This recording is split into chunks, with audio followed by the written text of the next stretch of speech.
Hello, in this video I'm gonna show you how to connect your LG XBOOM Go PL2 to your Android.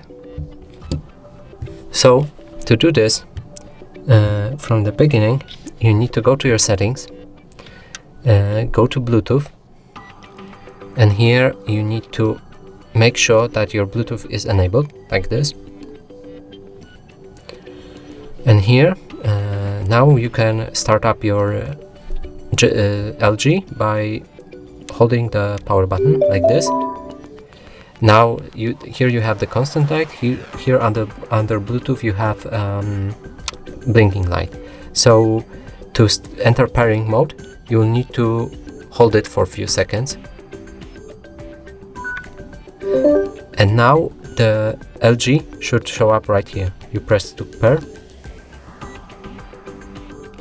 pair, and now we're connected. That's it for this video. Hope you like it. Please consider subscribing to our channel, leave a like and a comment below.